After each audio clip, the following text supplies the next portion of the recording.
घोटकी में खबर ॾींदा हलो तो घोटकी में अलशफा ट्रस्ट आहे अस्पताल सखर ऐं समाजी तंज़ीम समाज सुधार संगत घोटकी जी सहकार सां गरीब ऐं मुस्तहक माण्हुनि लाइ अखियुनि जी हिक ॾींहं वारी मुफ़्त मेडिकल कैंप लगाई वई, जंहिंजो इफ्तिताह पाकिस्तान पीपल्स पार्टी घोटकी ज़िले जे नायब सदर दीवान सुखदेव आसरदास हेमनानी अलशफा ट्रस्ट आहे सखर अस्पताल जे एडमिनिस्ट्रेटर कर्नल हिदायतुल्लाह सियासी ऐं समाजी अॻवाननि सदाम चंद लुंड, सैयद जमाल शाह, सैयद वाजिद अली शाह, एडवोकेट लाल बख्श घोटो, रऊफ पारस दायो, डॉक्टर लालचंद रईस अकबर दायो ऐं ॿियनि कयो। कैंप सुबुह 8 वॻे खां 2 वॻे ताईं जारी रही, जंहिं में अलशफा ट्रस्ट आहे अस्पताल सखर जे माहिर डॉक्टरनि जी team doctor Om Prakash Manglani, doctor Badruddin, doctor Ilahi Bakhsh Hazari मरीजनि जे अखियुनि जो मुफ़्त मुआइनो करे दवाऊं ऐं चश्मा फराहम कया, जिन खे सफेद मोतिया ऐं ॿियनि पेचीदा बीमारियुनि में मुबतला ॾिठो वियो। इन्हनि खे ऑपरेशन लाइ अलशफा आहे ट्रस्ट अस्पताल सखर रेफर कयो वियो। उन मौके ते डॉक्टर ओम प्रकाश मंगलानी, समाजी अॻवान सदाम चंद लुंड मीडिया सां ॻाल्हाईंदे चयो त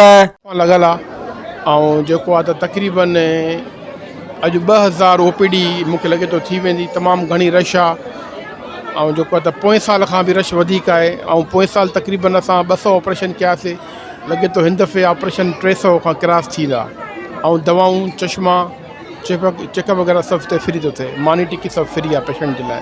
ये वॉलंटियर अखियुनि जी कैंप आहे, इन में हज़ारे माण्हू मुस्तफ़िद थियनि था पिया। असां इन में वॉलंटियर सभु दोस्त गॾु आहियूं। ये शहर वासियुनि जे लाइ वॾो हिकु फ़ाइदे जो कमु आहे, इन जे करे सभु हड़ा वड़ा सभु कमु करनि था पिया। ऐं हे जेके कैंप आहे हर साल लॻंदी आहे अलशफा ट्रस्ट वारनि तरफ़ां, उतां जा डॉक्टर ईंदा आहिनि हिते, नौजवान नौशका फार्म जा हिंदू कम्यूनिटी जा छोकिरा जेके ख़िदमतूं सरअंजाम ॾींदा आहिनि, असांखे बि मदद कंदा आहिनि।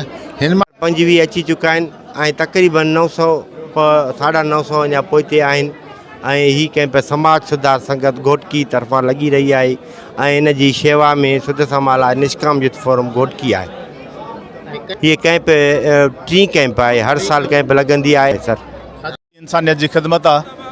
असांजा हिंदू नौजवान जेके निष्काम युथ फोरम घोटकी जे प्लेटफॉर्म तां ही कैंप हई थो, तमामु कामयाबु कैंप आहे। तव्हां पाण ॾिसो था पिया केतिरी वॾी रश आहे, केतिरा मरीज़ अखियुनि जी बीमारियुनि जा वरताले ते पहुता आहिनि।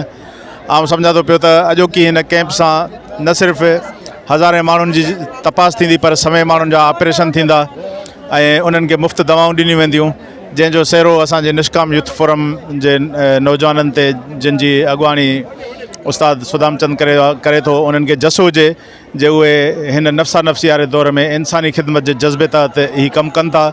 असीं सिंध ग्रेजुएट्स एसोसिएशन जेका पिणु इन्हनि सरगर्मियुनि में, इन्हनि कार्रवायुनि में जेको आहे इन फील्ड में कमु करे थी पई, उन जे तरफ़ां खेनि जस ॾियूं था पिया, जिन अहिड़ो सुठो कमु कयो आहे घोटकी वासियुनि जे लाइ। Soomro 3D wallpaper and PVC panel shop दे रहा है सबसे अच्छी सर्विस, बेहतरीन क्वालिटी के आला मयार वॉलपेपर और सीलिंग खूबसूरत डिजाइन और कलर्स में दस्तयाब है। हर किस्म के PVC वॉलपेपर्स और सीलिंग लगवाने के लिए हमसे राब्ता करें। हैदराबाद, कासिमाबाद, लतीफाबाद, जामशोरो, मीरपुर खास और सिंध के मुख्तलिफ शहरों में सर्विस मौजूद है। Soomro 3D wallpaper and PVC panel. राब्ता नंबर रंजन अली सोमरो 0333 370 2516, व्हाट्सएप 0333 370 7886। मज़ीद ख़बरनि ऐं तफ़सीलात लाइ विज़िट कयो असांजी वेबसाइट www.awamiNewsHD.com ऐं ॾिसंदा रहो अवामी न्यूज़ HD।